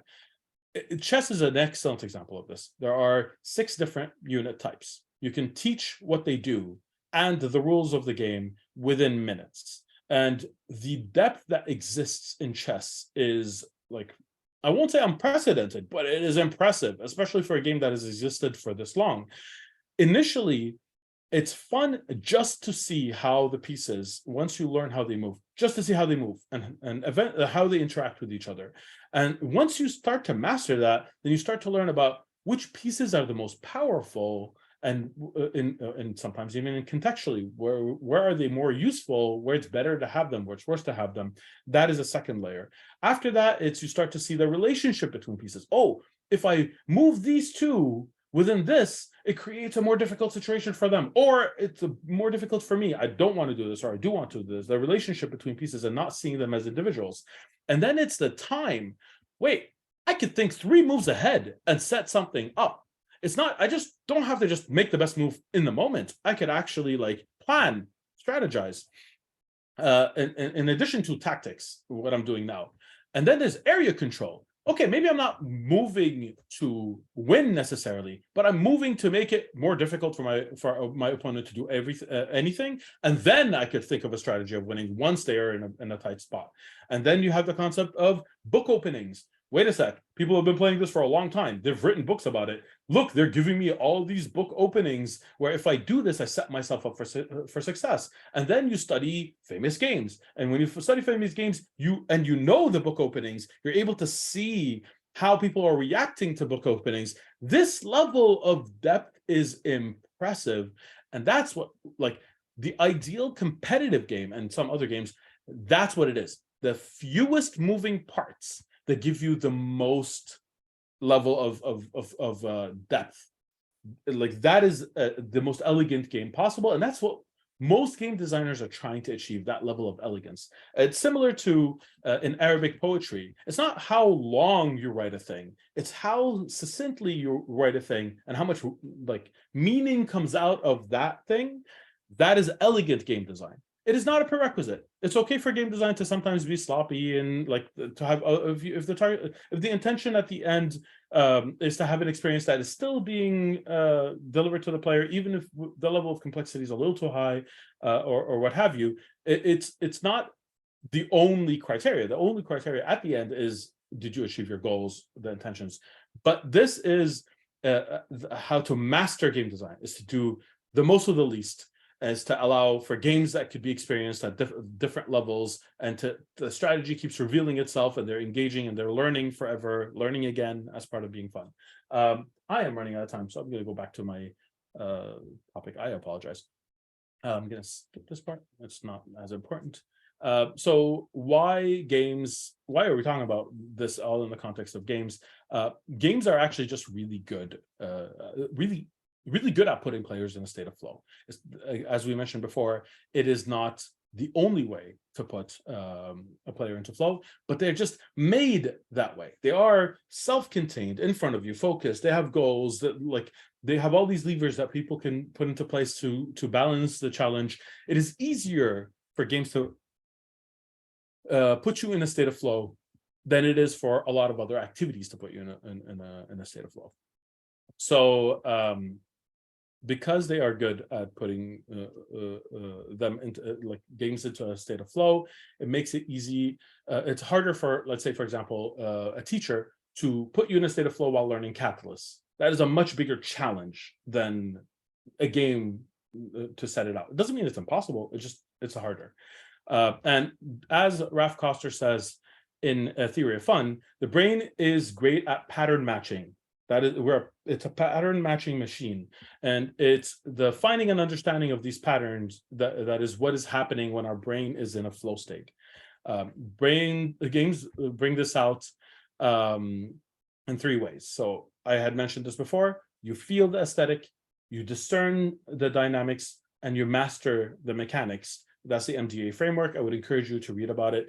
It is not the only framework. It is not a perfect framework. There are no only and no perfect. They're all different lenses to see game design, and they're all valuable to study. It'll help you get a broader picture. I might skip the part about edutainment games because I do want to leave time for open-ended questions.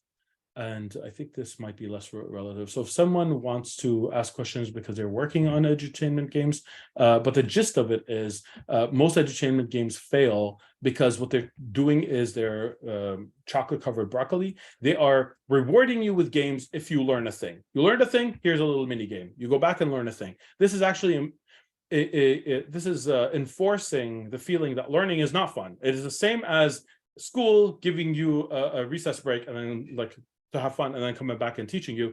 The way to solve this, like the quick version of this, the way to solve this is to find out what is actually fun about the thing you're trying to learn and make that your core game loop. And in some things, it's much more challenging than others, and other things it's much more easy. Like a math game that has a narrative skin of you're in a diner and you're getting orders that are math equations and you have to do them quickly and you're making people happy, and it has all the other that is a much more effective way to teach math and even allow people to get into a flow state and learn math through a flow state than it would be to do this equation. Now play Tetris for a minute. Now do this equation again. Your reward is the game. That doesn't work. Like it'll work just as well as like just do this equation and you can go home at the end of the day. Okay, so I do see a hand. If it's a short question, otherwise I just want to get through this quickly. If you don't mind, go for it. No, ask a question. I didn't say don't ask a question, but like if it's a short one. Or not. Okay, I'll move on. If you still have it, you could ask it in the end. A really good example of this is people didn't realize Minesweeper was packaged with Windows to teach people how to use right and left mouse click. That was a goal, and it worked because first-time users just didn't do that. And this little mini game at the beginning of Mario was there to make people comfortable with analog sticks and have them move in a semi 3D space before they jumped into the game and had to explore it. So there you go. So now we're just going to wrap up really quickly. I'm not going to spend too much time on it. What we've talked about is decisions are at the core of what a game is. Critically analyzing a game, you pay attention to what decisions the players are making and how meaningful those decisions are and why. So if you come back to your game and say, what are all the decisions my players are making and what category do they fit in from all the categories that I mentioned, the more you understand about what makes some decisions more compelling than others, the better a game designer you're likely to be. And games are good at teaching new skills to players. They're just made for it. Learning a new skill by being given a chance, giving a challenge that forces you to try hard and increase your skill level is one of the prerequisites for putting players in flow states, and one that we care about. And flow states are an intensely pleasurable state for the brain to be in. And a lot of the feeling of fun that comes from playing games comes from being in flow, but these two things are not the same. If I am invited to come back and do another one of these, what I would love to talk about are the different kinds of fun and the different kinds of players and how it relates to everything that we're talking about now. I'm gonna stop now. I'm sorry. I do have that slide. See, I'm not lying. I have that slide, but I don't have time to start a new topic in 6 minutes. So if it's okay, I will end here and open up the floor for questions. I am not that pressed for time, so depending on the organizers, if they allow me to stay a little bit longer, I can take a few more questions, but that's 100% up to them. And if not, I could give you a contact information. You can ask me questions later, and when I have time, I will answer. Ashraf, do you want to say anything before questions and answers, or should we jump right in? No, go for it. So thank you so much, actually. And I think one thing I would like from you is to actually say how people can contact you. Oh, yes, but of other than course. that, yeah, we currently have one hand raised, and assuming that we do have a bit of time, how much time do you have? Let's say another like 10 minutes. Another 10 minutes is easy. Yeah, absolutely. So contact me. You could reach out on LinkedIn. Just if you do reach out and add me on LinkedIn, let me know that you're adding me to ask me a question, and it's not just a like, you know, a random connection. Like, ask a question in the reply, and I'll be more than happy to answer you there. If you're more comfortable, you could send me a DM on Twitter, and I'll answer there too. Whatever one of those two you prefer. Ahmed, go for it. Oh, I should tell you what my Twitter is. Let me stop sharing and write it in the chat. Oh my God, the chat has a lot of things. So sorry to interrupt. I'm gonna write my Twitter, and LinkedIn is just my first name, last name. I'm the only person on Twitter with that combination, but that's my Twitter. Go for it, Ahmed. Sorry to interrupt. No, it's okay. First of all, thanks again so much for today. And I have two questions. So when you mentioned the matchmaking and like how you optimize matchmaking and stuff like that, I'm actually interested to know your opinion about EA's EOMM, engagement optimized matchmaking. I want to know your opinion about that, and would you think that that's kind of something that is ethical or quote unquote unethical to use in your game? Why would you think it's unethical?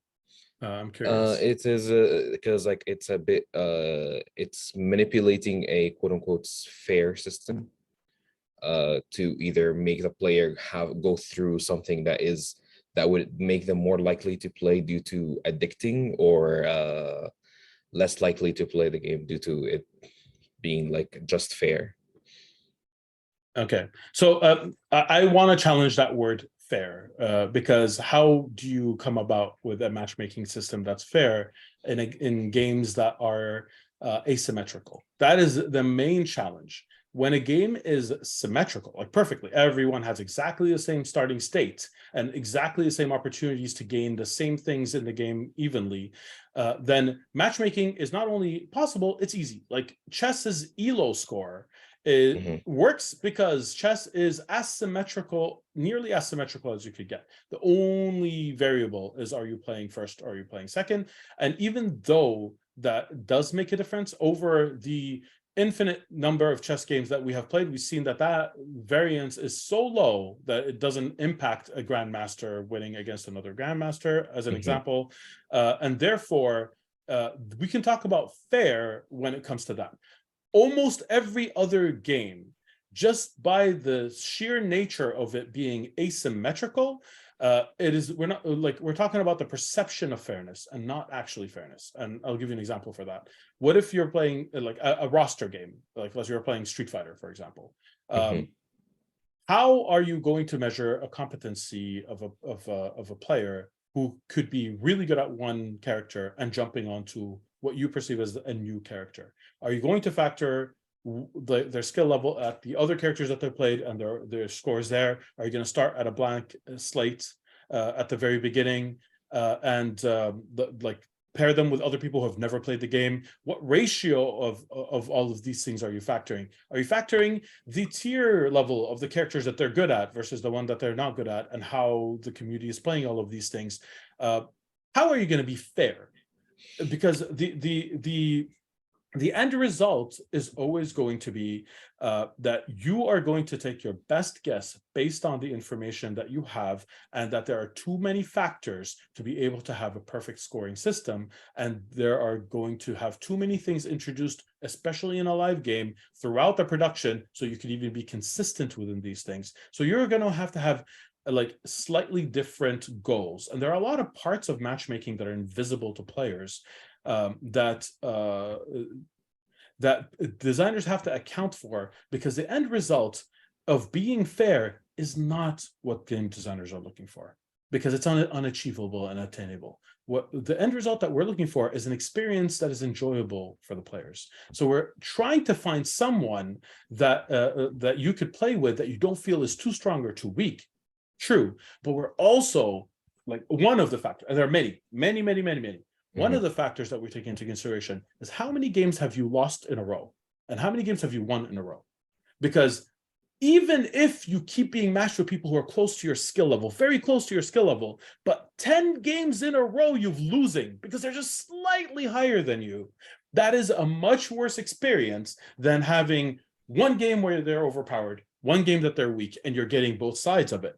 Neither are ideal, neither are good, but we're balancing so many considerations that the word fair is such a low consideration. It's a perception. It is not a reality, unless, again, the game is perfectly symmetrical. And then you could be like, well, then we just want to make the conditions even. We're just counting wins and losses, and we're comparing them based on your wins and losses versus other people's wins and losses based on their elo, which is how chess works.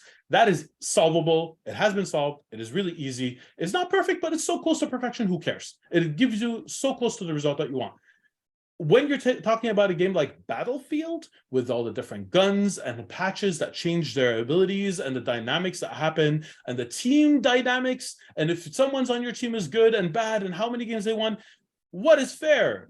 It's all guesswork. It's all just like so other considerations take priority, and the other considerations are you having a good experience? Did you win a lot of games in a row? Did you lose a lot of the games in a row? Did you have a moment where you were able to shine? Like, do you feel what I'm talking about? Like, there's a lot happening in the background that players are not aware of, and this is the fault of our industry, but at the same time a hard problem to solve, where we need to do educational campaigns so they understand, but also the reality of our current state right now is that there are a lot of people with microphones and loud voices and voice speakers who don't know what they're talking about, who are making statements that become what everyone believes, but they have no idea how games are made or what our implications are, or what are the dynamics. And that word fair is a dangerous one, because it's hard to explain to players. If we say we're not looking for you to have a fair match, they just think we have bad intentions. When the reality is since it's so impossible for us to attain that goal, we will try, but there are other goals that are more important. So we're not trying to give you an unfair match. We're trying to give you the best experience that you could have. And fairness is not that. Does that make sense? Mm-hmm. Yeah. And if I didn't answer your Makes a lot question, of sense, yeah. please phrase it differently. I'll attempt again. No, that makes a lot of sense. Like the objective is not the quote unquote the word fair. It is the experience overall. It's not the single game that you're going into. It is the overall experience of the game. Exactly. It's basically fairness is one of the goals, not the main goal. Yeah. Mm-hmm. Okay, so and I have a second question, which is very broad and more would be a bit more personal towards your experience getting into the industry. As someone myself that is trying to get into the game industry and work as a game designer one day in the future as like my dream career, what would you give me as an advice? Also, I can't help but notice when I also looked at your LinkedIn and your previous positions, I don't know if you just did not list all of them, but most from the oldest one that is related to the game industry is a leading position or a senior position. So I would like to know a bit more about that, and also what would you tell me about what to do, or what would you recommend to me? Absolutely. So the first thing that I'll start with is that my context when I came into the industry is extremely different than the context now. Where I live has a huge impact. Like, there's so many things that are so different that me telling you how I came in, honest to God, is not useful to you. It just, the reality is very, very, very different. There are privileges that people have, and they have a huge impact on whether people can get into the industry or not. And that has to, I'm not saying this to discourage at all. I'm just saying you have to be conscious of all of these things, because comparing yourself to people who had different privileges, I had advantages and I had disadvantages going in, because I was trying to get into the industry with the name Osama shortly after September 11 in North America, and I was not getting interviews. Like, you could extrapolate from that how I even had a different context than other people who I worked with, who couldn't understand how with my portfolio I wasn't able to get an interview. Context is a huge thing. The only two things that I've seen that are consistent from when I got into the industry to now, there's only two for a game designer, is one, your portfolio. What have you made? What have you contributed to? And the other, if you've heard these two things, they're not magic. I'm going to have a third one as a follow-up. The other is your network, who you know and what they think of you. That's the sad part, is because privilege plays into both these things. If you have the privilege to be able to go to a design school, you can build a portfolio with the tutelage of teachers. If not, you have to have the privilege to have the time to go on YouTube and be self-taught. But you also have to have the privilege that you're able to teach yourself these things. Network is the same thing. You have to have the privilege to have access to people. You have to, especially people in these areas, industries that are able to hire. Factor all of that in. Don't be discouraged because it has been done from different people. Just disassociate your success, like your feelings of fulfillment, with the goal, and enjoy the journey and have a backup plan. That is the healthiest way to do this. To say, my ultimate goal is this, but I'm going to set up my life so that if I never achieve it, look at all the good that goal is giving me along the way.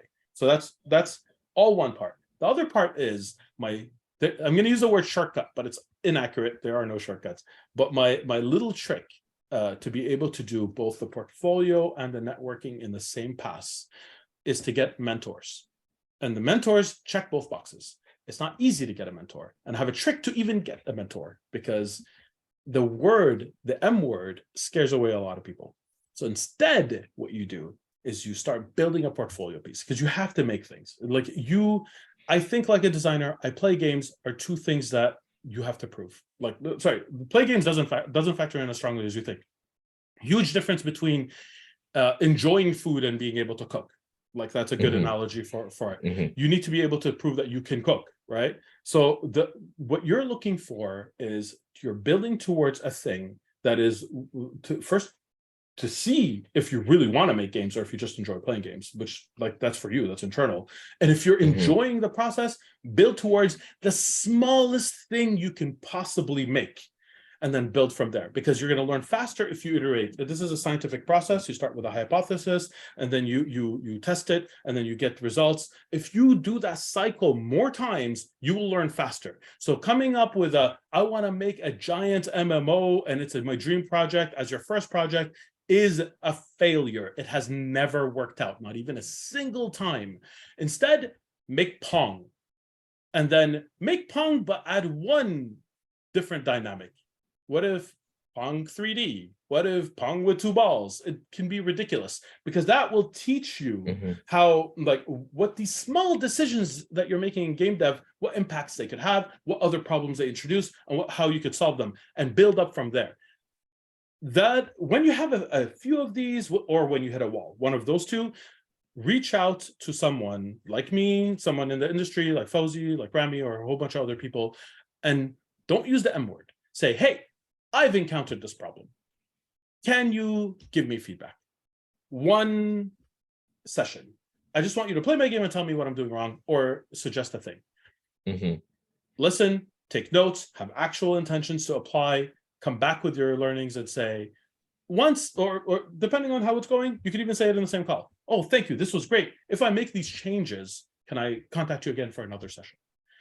You will have a mentor without them knowing. Because it's not that people don't want to have mentees. The problem is they're afraid of the commitment. So if all you're looking for is to like get better with your craft, and to get your networking, to have someone who knows you're good at your craft, who can take feedback and who can execute it, you can do that. And then you can do that with multiple people at the same time. And then pool all their knowledge. They're all going to approach a problem from a different way. They're all going to see different outcomes. They're going to give you conflicting information. You might even have to branch the game and go in 2 different directions if you have 2 different mentors that send you in different ways, because they are going to be pushing you towards making different games based on their experience, based on their knowledge. That's all useful. It is not a mistake if 2 people are telling you, apply a narrative wrapper. That's your next step. Or you really need a second mechanic to answer this. Both these things might be true. They might be in conflict with each other. All of them are valuable to you as someone who's learning and building your repertoire. And the end result is you're going to have multiple mentors who, if they need someone with the skill set that you're demonstrating, have access or can recommend you. It is a long process. It is extremely tiring. And so you have to mentally prepare yourself for the level of competition that is out there. But there are things you could do to improve your chances. The only thing we could do is to be ready for an opportunity once an opportunity presents itself. We cannot create the opportunity in most cases, unless you have the privilege and all the money and you can create your own opportunity. That is a privilege. In most cases, we cannot create our own opportunity. So don't feel bad if you don't measure up. Don't feel bad if there are no opportunities. Only feel bad if you're not doing what it is that you're supposed to be doing to get there. That's the only thing you have control of. Best way to wrap it up is keep your circle of concern within your circle of influence. Everything that's outside your circle of influence, come to peace with it so that you're able to go. Rami has an amazing, I'm going to butcher it. This is recorded. He's going to get mad at me. I'll do my best. So he had an amazing way to sum this up, is that it takes three things to make a game. It takes money, it takes knowledge, and it takes motivation. If you have any of those two, you can make a game. If you have a money and motivation, then you can pay for someone who has the knowledge. If you have motivation and you have the knowledge, then you don't need the money. You could just like keep going yourself. Now, if you have money and you have the knowledge, but you don't have motivation, you don't have a game. So the one thing you have to protect through all of this, the only exception to this rule is your motivation. And that's why I tell you, manage your expectation, think about all the context, and keep your motivation there towards the goal and have backup plans. Enjoy your life as it is. Don't feel a sense of dread. I'm sorry if I'm making this so personal, but please. Through years of seeing people struggle to get in an industry with varying degrees of results, I found that people who didn't enjoy the journey don't achieve their goal and ruin their lives in the process, and that is much worse than the other alternative. Thank you a lot for your very elaborative answer, and I hope you don't mind me being in contact with you soon. No, absolutely not. Just like give me context for it. I will use your tips. Thank you. Thank you. My pleasure. Are there any other questions? All right, I think this is it actually. A lot of people asked questions during the session, so it was amazing. And any questions that you didn't answer, you did answer indirectly when you were giving the talk. So it was absolutely perfect. So thank you so much, Osama. This was honestly wonderful. We really appreciate all the time you gave us. Everyone really enjoyed it. I could see from the chat and all the Discord events that people were just like, extremely electric from it. So thank you so much. My pleasure. Thank you for having me. I'm looking forward to our next session. Absolutely. All right. Take care, you guys, and we'll see you soon. Thank you. Salam.